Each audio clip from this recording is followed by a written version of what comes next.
అందరూ అభిమానించే డీజే న్యూస్కి స్వాగతం. మరిన్ని వార్తా విశేషాల కోసం డీజే న్యూస్ లైక్ చేయండి, షేర్ చేయండి, సబ్స్క్రైబ్ చేయండి. కూటమి ప్రభుత్వం 2 సంవత్సరాలు విజయవంతంగా కంప్లీట్ చేసుకున్న దగ్గరకు వచ్చిన సందర్భంగా, అట్లాగే మెంబర్ ఆఫ్ పార్లమెంట్గా మేము ప్రమాణ స్వీకారం చేసి దగ్గర 2వ సంవత్సరం కంప్లీట్ అవుతున్న సందర్భంగా మేమేం ప్రామిస్ చేసాం, మేమేం డెవలప్మెంట్ వర్క్స్లో ఎట్లా పార్టిసిపేట్ చేస్తున్నాం అనేది మీ అందరికీ తెలియదు. మీ ద్వారా మా కాన్స్టిట్యున్సీకి, తర్వాత తిరుపతి కాన్స్టిట్యున్సీకి తెలియజేద్దామన్న ఉద్దేశంతో ఈరోజు మనం ఇక్కడ కలుస్తున్నాం. యాజ్ ఎంపీ వచ్చిన తర్వాత నేషనల్ ఇంపార్టెన్స్ ఉన్న రైల్వేస్లో ఎంతో కాలంగా పెండింగ్ ఉన్న డబులింగ్ లైన్ మనం పాకాల నుంచి కాట్పాడి వరకు, దాన్ని ఆనరబుల్ సీఎం గారి తోడ్పాటుతో, సపోర్ట్ తోటి రైల్వే మినిస్టర్ గారిని మనం రిక్వెస్ట్ చేసి దాని శాంక్షన్ తెప్పించుకోగలేము. అది ఇప్పుడు డిపిఆర్ స్టేజ్లో ఉంది. ల్యాండ్ ఎక్విజిషన్, డిపిఆర్ రెండు కూడా సైమల్టేనియస్గా జరుగుతున్నాయి. Electrical DPR, civil DPR plus land acquisition, ఈ 3. సో అతి తొందరలోనే అవి రోడ్డు ఎక్కుతూ ఉంటాయి. అట్లాగే చిత్తూరులో రైల్వే షెడ్ ఒకటి శాంక్షన్ అయింది, అది కూడా డిపిఆర్ స్టేజ్లో ఉంది.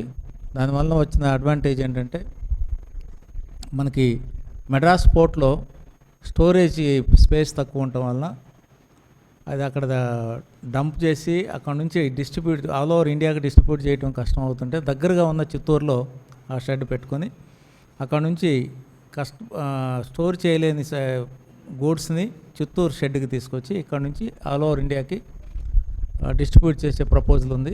దానికోసం గాను రైల్వే షెడ్ అక్కడ తీసుకురావడం జరిగింది. అది కూడా ఇప్పుడు డిపిఆర్ స్టేజ్లో ఉంది. అలాగే విద్యకు సంబంధించి కేంద్రీయ విద్యాలయ సెంటర్సు మనకి చాలా కాలం నుంచి చిత్తూరు డిస్టిక్లో దాని గురించి డిమాండ్ ఉంది. అయితే ఎందుకో కానీ అది ముందుకు వెళ్ళలేదు. మేము అక్కడ కేంద్రీయ విద్యాలయ కమిషనరేట్లో, తర్వాత మినిస్ట్రీ ఆఫ్ ఎడ్యుకేషన్స్కి పర్సూ చేసి, తర్వాత మా డిస్ట్రిక్ట్ కలెక్టర్ గారి ప్రపోజల్ తోటి అది శాంక్షన్ తీసుకొని వచ్చాం. ఐ థింక్ April 1, 2006 నుంచి అక్కడ స్టార్ట్ అవబోతుంది చిత్తూరులో. దానికి సంబంధించిన వర్క్ కూడా స్టార్ట్ అవుతుంది. మనకి మొత్తం 14 ఆల్ ఓవర్ ఇండియాకి శాంక్షన్ అయితే 3 చిత్తూరు డిస్ట్రిక్ట్కే వచ్చినాయి. సో కుప్పంకి, చిత్తూరుకి, మదనపల్లికి. సో చిత్తూరులో అయితే ఈ సంవత్సరం స్టార్ట్ అవుతుంది. అట్లాగే ప్రథమంగా అక్కడ వచ్చిన దగ్గర నుంచి కూడా గ్రామీణ రోడ్లు బాగా దృష్టి పెట్టి దగ్గర 70 నుంచి 75% గ్రామీణ రోడ్లు కాన్స్టిట్యున్సీలో కంప్లీట్ చేయడం జరిగింది. దానిలో ఎంపీ లాట్స్ ఫండ్స్ కానీ, నరేగా ఫండ్స్ కానీ, తర్వాత 15th ఫైనాన్స్ ఫండ్స్ కానీ అన్నీ వినియోగించి గ్రామాల్లో ఎవరైతే ఇబ్బంది పడుతున్నారో, పర్టికులర్గా వెనకబడిన వర్గాల్లో ఎక్కడైతే రోడ్లు లేవో ఆ గ్రామీణ రోడ్లన్నీ కూడా ముందుగా వేయటం జరిగింది. అలాగే ఇరిగేషన్ ఫెసిలిటీస్ కూడా ఎక్కడెక్కడైతే డ్రింకింగ్ వాటర్ ప్రాబ్లం ఉందో అక్కడ దృష్టి పెట్టడం జరిగింది. అలాగే వ్యవసాయానికి సంబంధించిన నీటి సౌకర్యం కూడా మనం దృష్టి పెట్టడం జరిగింది. అలాగే సోషల్ వెల్ఫేర్ హాస్టల్స్, గురుకుల విద్యాలయాల్లో ఎక్కడైతే ఇన్ఫ్రాస్ట్రక్చర్ లేని చోట మనకున్న కొద్దిపాటి ఫండ్స్ సోర్స్ తోటి వాటన్నిటినీ రిపేర్లు చేయటం, వాళ్ళకి పర్టికులర్గా గర్ల్స్ ఉన్న హాస్టల్స్లో టాయిలెట్ సౌకర్యం కల్పించడం, తర్వాత వాళ్ళకి విండోస్ కల్పించడం, తర్వాత కాంపౌండ్ వాల్ కల్పించడం, వీటన్నిటి మీద కూడా దృష్టి పెట్టి వాటిని అభివృద్ధి చేయడానికి ప్రయత్నం చేస్తాం. అయితే చిత్తూరు డిస్ట్రిక్ట్లో మనకున్న ఇంకొక మేజర్ ప్రాబ్లం ఏంటంటే నిరుద్యోగం. గ్రాడ్యుయేట్స్ ఎక్కువ ఉన్నారు. ఉద్యోగ కల్పన లేకపోవడం వల్ల ఎక్కువ మంది బెంగళూరు, తర్వాత చెన్నై వెళ్ళిపోయి అండర్ ఎంప్లాయ్మెంట్కి పనిచేస్తున్నారు. అంటే క్వాలిఫికేషన్ కంటే తక్కువ ఎంప్లాయ్మెంట్. ఆయన బీటెక్ అయి ఉంటే ఏదో 10,000 20,000కి పనిచేస్తూ ఉన్నాడు. సో దానికి గాను ఇక్కడ సెల్ఫ్ ఎంప్లాయ్మెంట్ క్రియేషన్ కోసం మనం ఎంఎస్ఎంఈలు పెట్టడానికి చాలా కృషి చేస్తున్నాం. వాళ్ళకి ముందు అవేర్నెస్ ప్రోగ్రామ్ కండక్ట్ చేయడం జరిగింది. సెంట్రల్ గవర్నమెంట్ ఎంఎస్ఎంఈ డిపార్ట్మెంట్ ద్వారా, ఇక్కడ విజయవాడ గ్రామోద్యోగ డిపార్ట్మెంట్ ద్వారా వాళ్ళందరినీ తీసుకొచ్చి ఒక నెల రోజులు అడ్వర్టైజ్మెంట్ ఇచ్చి డిస్ట్రిక్ట్లో ఉన్న వాళ్ళందరినీ కూడా ఒక డిస్ట్రిక్ట్ కన్వెన్షన్ సెంటర్ లాగా తీసుకొని 2,000-3,000 మందిని, నిరుద్యోగ యువతని, వాళ్ళకి ఏ విధంగా అవకాశాలు ఉన్నాయి, తర్వాత ఏ విధంగా వాళ్ళు ఎంఎస్ఎంఈ డిపార్ట్మెంటు ఫైనాన్స్ చేయగలదు, తర్వాత సబ్సిడీస్ ఏమున్నాయి, ఇవన్నీ అవేర్నెస్ ప్రోగ్రామ్ పెట్టడం జరిగింది. అలాగే ఆ స్కీమ్స్ వలన ఆనరబుల్ సీఎం నారా చంద్రబాబు నాయుడు గారు చెప్పినట్టు 1 ఎంటర్ప్రైనర్ 1 హౌస్ అనే ఒక స్కీమ్ తీసుకున్నారు. దాన్ని దృష్టిలో పెట్టుకొని చిన్న ఎంటర్ప్రైనర్షిప్ నుంచి పెద్ద ఎంటర్ప్రైనర్ దాకా పిఎంఈజీపీలో కానీ, తర్వాత ఎంఎస్ఎంఈ స్కీమ్స్ ద్వారా కానీ వాళ్ళకి అవకాశం కల్పించి, అంతేకాకుండా వాళ్ళు చేసుకోవడానికి స్కిల్ ట్రైనింగ్ కూడా ఏర్పాటు చేయడానికి ప్రయత్నం చేస్తూ ఉన్నాం. సో అది చేస్తే ఇప్పటికీ వాళ్ళు ముందుగా ఎక్స్ప్రెస్ చేసిన ఇబ్బంది ఏంటంటే, ఇది ఆన్లైన్ ప్రోగ్రామ్స్ కాబట్టి రూరల్లో, గ్రామీణ ప్రాంతాల్లో ఆన్లైన్ చేయడం కష్టంగా ఉంది అని అంటే, మనం కలెక్టర్ గారిని రిక్వెస్ట్ చేసి దగ్గర 60 మెంబర్స్ని వాళ్ళకి ఫెసిలిటేటర్స్గా పంపించాం. ఎవ్రీ మండల్లో ఆయన ఉంటాడు, వాళ్ళ గ్రామాల నుంచి వచ్చి వాళ్ళకి కావాల్సిన వాళ్ళకి అసిస్టెన్స్ ఇస్తాడన్నమాట. ఆ విధంగా చేస్తే చాలా అప్లికేషన్ ఫైల్ అయినాయి, బ్యాంకుల్లో కొన్ని శాంక్షన్ అయినాయి, కొన్ని వాళ్ళు క్రిసిల్ స్కోర్ అని అదని కొన్ని పెండింగ్ పెట్టారు, మేము పర్సూ చేస్తున్నాం. సో చాలా వరకు వాళ్ళకి ఎంప్లాయ్మెంట్ ఇక్కడే డిస్ట్రిక్ట్లోనే క్రియేట్ చేసుకోవడానికి ప్రయత్నం చేస్తూ ఉన్నాం. ఈ విధంగా అభివృద్ధి కార్యక్రమాలను చేస్తూ ఉన్నాం. అట్లాగే స్టేట్ గవర్నమెంట్కి సంబంధించి చూస్తే మీరు గమనిస్తూ ఉంటే సూపర్ 6 అని మనం సంక్షేమ పథకాలు చాలా చెప్పాం. ఆ సంక్షేమ పథకాలన్నీ ఫుల్ఫిల్ చేయడం జరిగింది. మనకి ఇప్పుడు ఆర్టీసీలో ఉమెన్కి ఉచిత ప్రయాణం చేయడం జరిగింది, సిలిండర్స్ స్టార్ట్ అయిపోయింది. తర్వాత రైతు భరోసా, అన్నదాత సుఖీభావ ఒక 1 ఇయర్కి ఇవ్వటం జరిగిపోయింది. సెంట్రల్ గవర్నమెంట్ రైతు కిసాన్ దాంతో కోఆర్డినేట్ చేసుకొని అన్నదాత సుఖీభావ స్కీమ్ కింద మొన్న కూడా 2nd ఇన్స్టాల్మెంట్ రిలీజ్ చేయడం జరిగింది. అలాగా ఎక్కడెక్కడ వీళ్ళు ఎలక్షన్ దానిలో ప్రామిస్ చేశారో కూటమి ప్రభుత్వం అన్నీ నెరవేర్చడానికి ప్రయత్నం చేస్తుంది. అలాగే సంక్షేమం ఇస్తున్నాం కదా, అభివృద్ధిని ఎక్కడ నెగ్లెక్ట్ చేయలేదు. అభివృద్ధిని నరేగా స్కీమ్లో స్టేట్ గవర్నమెంట్ వేయాల్సిన షేర్ ముందుగానే ఇచ్చి సెంట్రల్ గవర్నమెంట్ ఫండ్స్తో కలిపి అక్కడ నరేగా స్కీమ్లో ఉన్న అన్ని పర్పస్లు, అన్ని ఆబ్జెక్టివ్స్ ఫుల్ఫిల్ అయ్యేటట్టు మీకు లేబర్ కంపోనెంట్ కానీ, మెటీరియల్ కంపోనెంట్ కానీ అన్నీ చేయటం జరిగింది. ఇప్పుడు ఈ సంవత్సరం దానిలో మేజర్గా సక్సెస్ఫుల్గా చేసింది ఏంటంటే కౌ షెడ్స్. రూరల్ ఏరియాలో చాలా వేల కౌ షెడ్స్ ఇచ్చారు. అదొక ఏరియా అయితే వీళ్ళు హౌసింగ్ కూడా మీ అందరికీ తెలుసు, లాస్ట్ టైం ప్రభుత్వంలో కొన్ని హౌసింగ్ మిడిల్ వరకు వచ్చి ఆగిపోయినాయి. అవన్నీ కూడా ministry of urban development central గవర్నమెంట్లో రిక్వెస్ట్ చేసి ఫండ్స్ తీసుకొచ్చి అవి కంప్లీట్ చేయడం జరుగుతుంది. ఇప్పుడు కొత్తగా కూడా అలాట్మెంట్ చేస్తున్నాం. దానిలో మేము డిస్టిక్ వాళ్ళని అంతా రిక్వెస్ట్ చేయడం ఏంటంటే, డిస్టిక్ అథారిటీస్ని హౌస్ సైట్ ఉన్న వాళ్ళకే ఇల్లు ఇస్తారు కాబట్టి ముందు హౌస్ సైట్స్ అలాట్మెంట్ చూడండి, సో దట్ వాళ్ళు కూడా దీనిలో భాగం అవుతారు. హౌస్ సైట్ మీరు అలాట్మెంట్ ఎప్పుడు ఇచ్చారైతే నెంబర్ ఆఫ్ పీపుల్ క్లెయిమ్ చేసే వాళ్ళు ఎక్కువ అవుతారు కాబట్టి అది కూడా ఒక ప్రోగ్రామ్ చేస్తున్నారు డిస్ట్రిక్ట్ కలెక్టర్.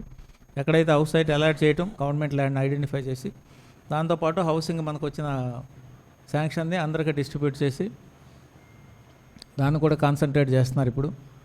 అట్లాగే మీకు లాస్ట్ ఇయర్ చిత్తూరు డిస్టిక్, తర్వాత తిరుపతి, అన్నమయ్య డిస్టిక్లో మ్యాంగో క్రాప్ నుంచి చాలా ఎక్సెస్ క్రాప్ వచ్చి తర్వాత ఫుడ్ ప్రాసెసర్స్ యూనిట్స్ ఇబ్బంది పడి ప్రైస్ రాక చాలా ఇబ్బంది పడ్డారు.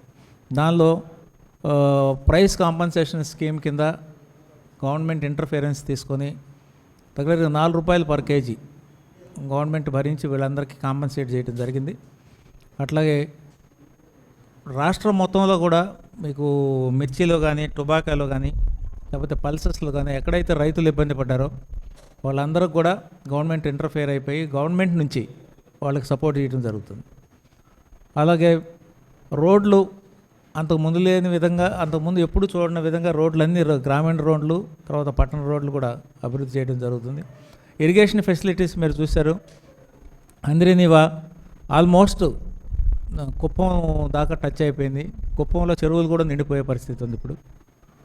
ఇంకా మధ్య మధ్యలో ఎక్కడెక్కడైతే దారిలో ఉన్నాయి అన్నీ కూడా చెరువులు నింపుకొని, దానివల్ల గ్రౌండ్ వాటర్ ఇది పెరుగుతుంది, కెపాసిటీ పెరుగుతుంది. అట్లాగే ఉన్న వాటర్ను కూడా డ్రింకింగ్ వాటర్కి పనికొస్తుంది, వ్యవసాయానికి కూడా పనికొస్తుంది. సో ఈ విధంగా గవర్నమెంట్ కూడా అభివృద్ధి సంక్షేమం రెండు కళ్ళుగా చూస్తూ ముందుకు తీసుకుపోతూ ఉన్నారు. సో ఇంకా ఎడ్యుకేషన్ పరంగా చూస్తున్నాం. అంతకుముందు కొన్ని లక్షల మంది గవర్నమెంట్ స్కూల్స్ నుంచి ప్రైవేట్ స్కూల్స్కి వెళ్ళడం జరిగింది. ఇప్పుడు నారా లోకేష్ బాబు గారి ఆధ్వర్యంలో ఎడ్యుకేషన్ మినిస్టర్ దాన్ని కిందకి వాళ్ళని ఎక్కడ వెనక తీసుకురావడానికి ప్రయత్నం జరుగుతుంది. చాలామందికి ఫెసిలిటీస్ ఇస్తున్నారు. తర్వాత గవర్నమెంట్ స్కూల్ని స్ట్రెంగ్తన్ చేయడానికి ప్రయత్నం జరుగుతుంది.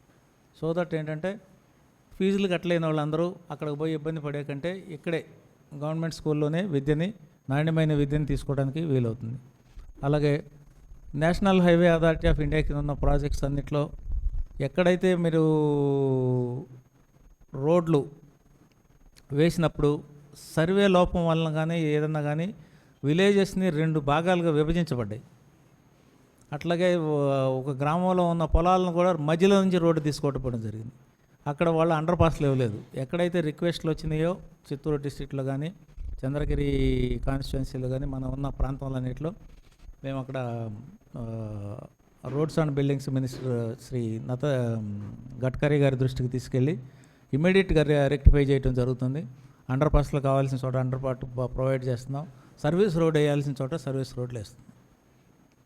ఈ విధంగా అన్ని విధాలుగా ఆరోగ్యం మనకు మెయిన్గా ఉండే ఇన్ఫ్రాస్ట్రక్చర్లో హెల్త్ కూడా ఒకటి, ఎడ్యుకేషను, తర్వాత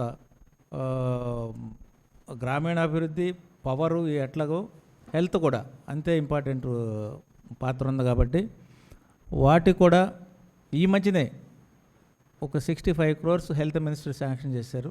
ప్రైమరీ హెల్త్ సెంటర్స్ని స్ట్రెంగ్తన్ చేయటమే కాకుండా విలేజ్ క్లినిక్స్ పెట్టుకోవడానికి కూడా. విలేజ్ క్లినిక్ పెట్టుకుంటే చిన్న అన్నీ అక్కడే అడ్రస్ చేస్తారు.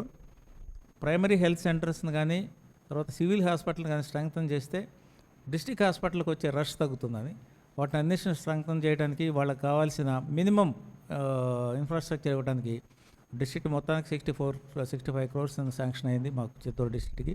అది ఇప్పుడు నడుస్తూ ఉంది. సో ఈ విధంగా గవర్నమెంటు అన్ని విధాలుగా కృషి చేస్తూ ఉంది అభివృద్ధికి, తర్వాత సంక్షేమానికి.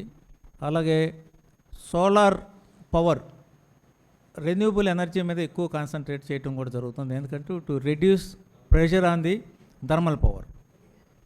థర్మల్ హైడ్రో పవర్ మీద రెడ్యూస్ చేస్తే ప్రతి ఇంటికి కూడా సోలార్ పెట్టుకుంటే డొమెస్టిక్ సెంట్రల్ గవర్నమెంట్ స్కీమ్ కూడా ఉంది.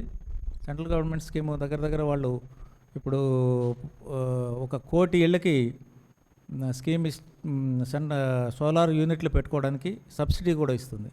దాన్ని కూడా మన స్టేట్ గవర్నమెంట్ ఇమీడియట్గా దాన్ని టేకప్ చేసి విలేజెస్ అడాప్ట్ చేసుకొని ప్రతి ఇంటికి కూడా షెడ్యూల్ క్యాస్ట్ అయితే 100% గవర్నమెంట్ సబ్సిడీ ఇస్తుంది, బీసీస్కి అయితే 75% ఇస్తుంది, మిగతా వాళ్ళకి 50% సబ్సిడీస్ ఇస్తే వాళ్ళకి పెట్టుకుంటే వీటి మీద బడ్డెన్ తగ్గేటట్టు పవర్ ఫ్లక్చువేషన్స్ లేకపోతే పవర్ షార్టేజెస్ లేకుండా ఉండడానికి అది కూడా ఏర్పాటు చేస్తాం. ఈ విధంగా కూటమి ప్రభుత్వం దానిలో ఉన్న మేము ఎంపీస్ ఎమ్మెల్యేలు అన్ని విధాలుగా రాష్ట్రాన్ని అభివృద్ధి చేయడానికి సంక్షేమం గాడి తప్పకుండా ఉండడానికి ప్రయత్నం చేస్తూ ఉన్నాము. ఇవన్నీ మీ అందరి ద్వారా పంచుకోవడానికి ఈరోజు మనం కలిసాం. మరి ఒకసారి మీ అందరికీ కృతజ్ఞతలు. ఇక్కడ మేము వచ్చినందువల్ల thank you very much. MPLADS per సంవత్సరం ఎంపీకి 5 కోట్లు వస్తుందండి. ఈ గత 2 సంవత్సరాల్లో 10 కోట్లు వచ్చింది. 10 కోట్లు చిత్తూరు డిస్టిక్లోనే వాడటం జరిగింది. ఫస్ట్ సంవత్సరం 98 వర్క్స్ చేసాం. ఈ సంవత్సరం కూడా ఆల్మోస్ట్ 100 వర్క్స్ ఇచ్చాం. పోయిన సంవత్సరం వచ్చింది అన్నీ కంప్లీట్ అయిపోయి యూటిలైజేషన్ సర్టిఫికేట్స్ కూడా రిసీవ్ చేసుకున్నారు. ఈ సంవత్సరం కొన్ని అయిపోయినాయి, కొన్ని ప్రోగ్రెస్లో.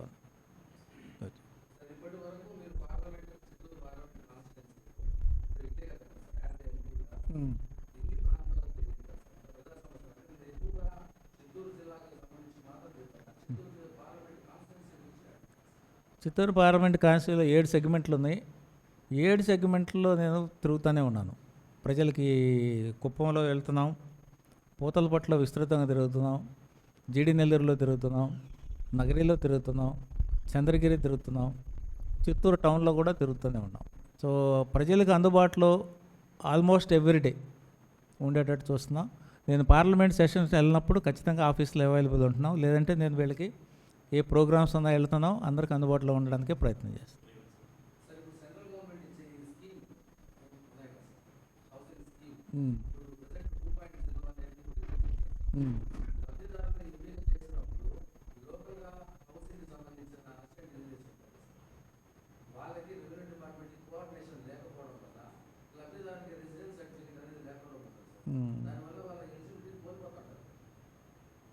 ఇది హౌసింగ్ అలాట్మెంట్ చేసినప్పుడు ఈ స్కీమ్లో వాళ్ళున్న గైడ్లైన్స్ ప్రకారం పొసెషన్ సర్టిఫికేట్ ఉండాలి.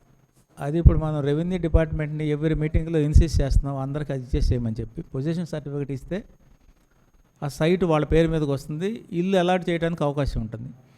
ఎవరికైతే అసలు అలాట్మెంటే జరగలేదో ల్యాండ్ ఐడెంటిఫై చేసి అర్బన్లో కానీ రూరల్లో కానీ ల్యాండ్ ఐడెంటిఫై చేసి కలెక్టర్స్తో మాట్లాడుతున్నాం.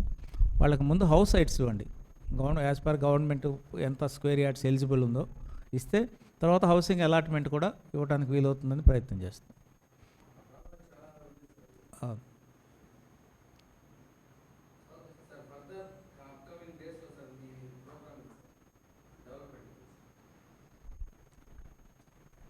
ఎక్కువ శాతం ఎంఎస్ఎంఈ ఇండస్ట్రీస్ తీయడానికి ప్రయత్నం చేస్తున్నామండి అక్కడ.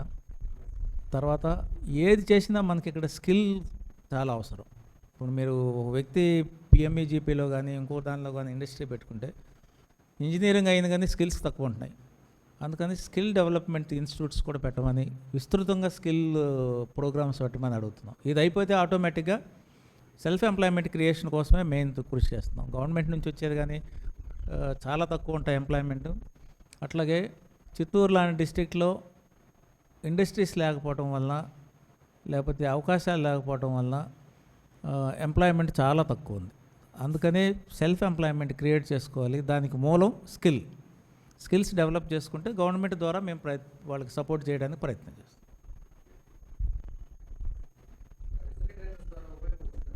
ఏది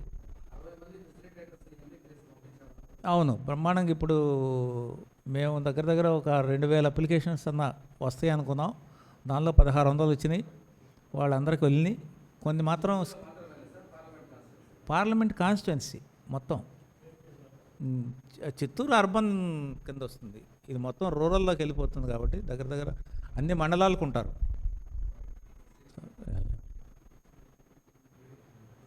సరేనా? Thank you.